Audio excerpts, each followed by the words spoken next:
At one time or another, everyone's been told, don't play with fire. Lucky for us, one group of Central Florida performers ignores that warning every day.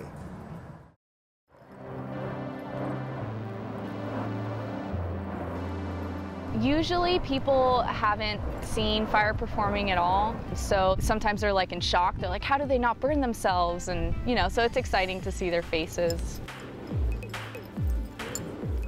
Radiant Illusions kind of started out of the need for all of us to sort of have a name to perform under.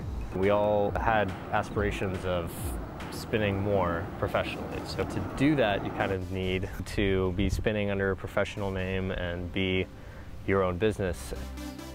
I think what brought this troupe together was just a common passion for the art and for wanting to create something as a group. A lot of us have been spinning individually, but coming together to do group choreography is a really cool and exciting exercise, and getting to do that in front of people is really great. I was addicted as soon as I started, because I was flowing before, but not the same as I do now. I didn't have like the sense of community. Part of like the beauty of practice and your art is that you get to show other people and bounce ideas off of them. So it's in the sharing.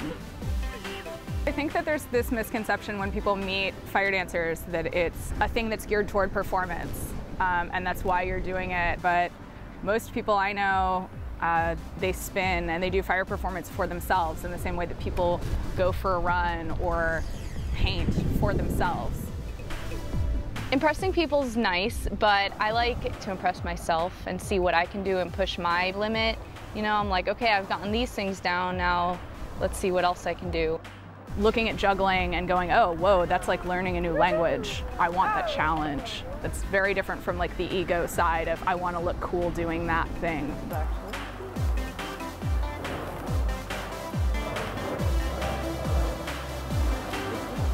Flow can mean a lot of different things to people. It can be this almost transcendental state where you completely lose yourself in this moment and your body and your prop is doing everything perfectly, everything properly timed.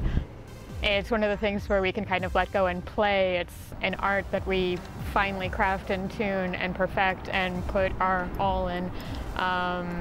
It looks really, really cool. Anytime you're spinning, you're technically performing. And when you're performing for fun, it's exactly what it sounds like. You're performing for fun. It's more like a practice.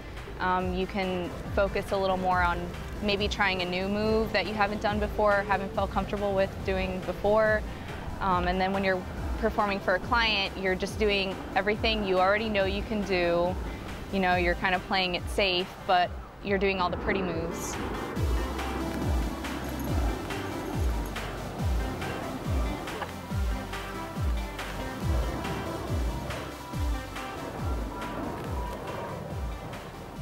I think about this on like a constant basis. So I may be like at work or walking down the street and I just get this idea in my head. I'm like, okay, next time I pick up that prop, I want to try this. You can break down 3 tricks to their incremental motions and connect them all together in a totally new trick. So you can really just take like 3 tricks you're comfortable with and make 3 or 9 more tricks you've never heard of before. Now that my hands are all warmed up. The more you do it, the more people push those boundaries, and then the more things you learn that you've never thought of before, or ways to do things that you haven't thought of before, or just more patterns, more intricacies. There's always that next prop. There's always that next move that you just can't do no matter how hard you try yet.